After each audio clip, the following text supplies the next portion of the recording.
Et salut toutes et tous, et bien c'est Pierre. Alors aujourd'hui, ce que je vais faire, c'est que je vais faire une demande de visa pour le Népal. C'est la deuxième fois que je vais y aller, et je me dis que si jamais certains d'entre vous ont envie d'y aller un jour, peut-être que ça intéresse de savoir comment faire la procédure.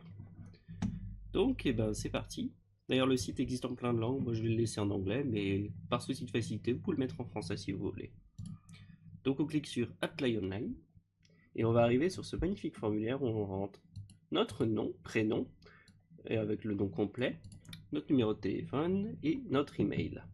Donc ensuite, on a trois cases à cocher. La première, c'est de la pub, donc vous pouvez la laisser pas cocher. Par exemple, vous pouvez cocher la deuxième et la troisième. Vous déclarez que ce que vous avez renseigné est correct et que vous êtes d'accord avec les conditions. Ensuite, sur la page suivante, moi j'arrive sur une page où j'ai déjà une demande précédente qui est pour la première fois que j'y suis allé. Sauf que dans mon cas de figure, je veux en faire une nouvelle, donc je vais sur New Application. On indique ensuite le nombre de personnes qui vont voyager. On indique quel genre de visa on veut prendre. Donc moi dans mon cas de figure ça va être un 30 jours. On indique la date de départ, enfin plutôt la date d'entrée dans le pays et la date de départ du pays. Donc pour ça vous pouvez regarder sur vos billets d'avion quel jour vous arrivez, quel jour vous passez la frontière.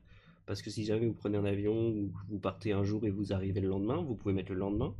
Et pour le départ, vous mettez le jour du départ du pays, donc c'est-à-dire le jour où vous partez, j'imagine, en avion. Ensuite, de vos informations personnelles, si vous êtes français, vous verrez que vous avez les prénoms, le nom du milieu, middle name et le nom de famille.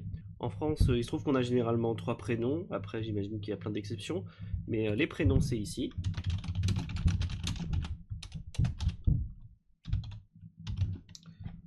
Et puis ensuite, le nom de famille, notre date de naissance, notre pays de naissance et notre nationalité. Notre genre. Donc ensuite, est-ce que j'ai mon passeport? Oui. Et donc après, je vais dire que mon passeport est français. Je vais ensuite mettre le petit numéro de mon passeport que vous trouverez d'ailleurs sur la page où vous avez votre photo. Il est écrit en haut à droite sur le passeport français. Vous devez aussi saisir la date de délivrance du passeport et la date d'expiration qui sont juste en bas à droite de la photo. Ensuite, est-ce que j'ai une lettre de recommandation pour un visa gratuit? Non. Est-ce que je suis un NRN touriste, ce qui veut dire un Népalais qui vit à l'étranger? Non, je ne suis pas ça. Ensuite, on a les informations concernant la facture. Ah oui, parce que d'ailleurs, au niveau du coût, on paye sur le site et après, on doit payer à nouveau une fois qu'on est sur place pour son visa. Donc là, vous mettez toutes vos informations, vos adresses pour la facture et on clique sur Finish. Ensuite, ça vous demande de payer. Donc là, ici, il me dit que je dois payer 69 €. Donc je vais mettre mes informations de paiement pour payer. Donc ça y est, ça a fonctionné. Et maintenant, ça me demande de rajouter des documents qui manquent. Donc il me manque de rajouter une copie du passeport. Donc on va commencer par ajouter ça. Ensuite, ça me demande d'uploader une photo. Ma photo est maintenant uploadée. Je vais ensuite cliquer sur Complete the form now pour voir le application form numéro 2. Ça me demande ensuite mon métier. Donc on va chercher un truc développeur par IT professionnel, c'est très bien.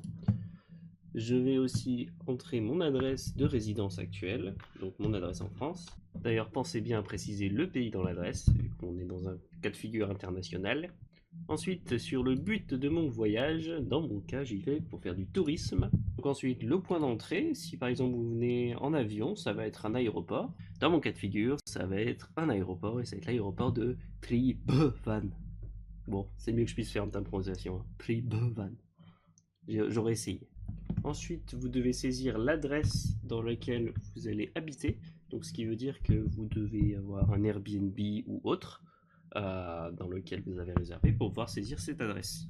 Donc, il faut d'abord réserver ça, puis ensuite faire la demande de visa pour mettre les informations dedans. Ici, on peut choisir d'indiquer si jamais on voyage avec un membre de notre famille ou bien un partenaire. Donc là, n'hésitez pas à le remplir si vous êtes dans ce cas de figure.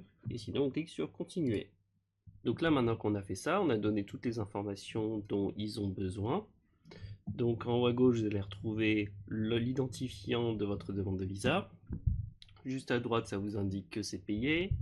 En dessous du numéro de demande, on voit qu'il y a notre nom avec nos informations. Ensuite, il nous dit que notre demande de visa est en cours de traitement. On a ici le rappel du type de visa que j'ai fait, de notre date d'entrée sur le pays. Il nous donne ici un temps d'estimation du temps que ça va prendre pour l'approbation du visa, mais vous n'allez pas l'écouter, je vais vous expliquer pourquoi juste après. Et comme on voit ici, on nous dit ensuite que quand le gouvernement népalais a approuvé notre visa, on va nous envoyer un PDF avec le visa en question. La raison pour laquelle je vous dis d'ignorer le temps de traitement, c'est parce que la dernière fois que j'ai fait une demande, j'ai fait ma demande de visa bien en avance, tout comme j'ai fait cette fois-ci, et je leur avais demandé combien de temps ça prenait, parce que je voyais qu'au bout de quelques jours, il ne se passait pas grand-chose, et on m'a répondu que pour diverses raisons, les traitements des demandes de visa se font 15 jours avant l'entrée dans le pays. Donc si vous faites une demande de visa très en avance, c'est normal si le processus attend longtemps. Commencez à vous poser des questions. Si vous voyez au bout de 13-12 jours, vous voyez que c'est toujours pas bon, là n'hésitez pas peut-être à envoyer un email au support qui d'ailleurs l'adresse est info@nepalvisa.org. Et comme vous pouvez voir, ils me répondent en français, donc c'est super.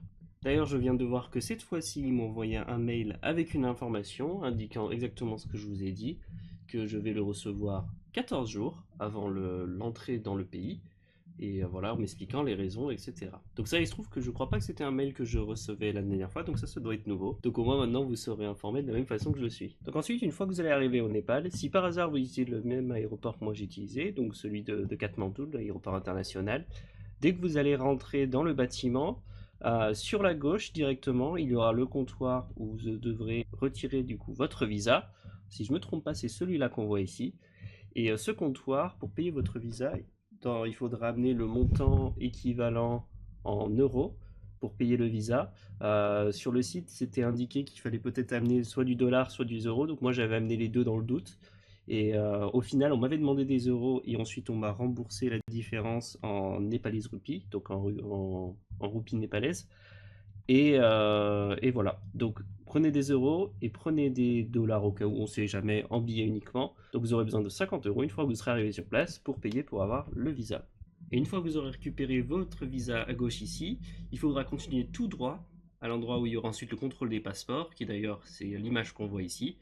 Et c'est là où vous serez rentré officiellement dans le pays. Et n'oubliez pas vos bagages si jamais vous avez envoyé des bagages avec vous dans l'avion.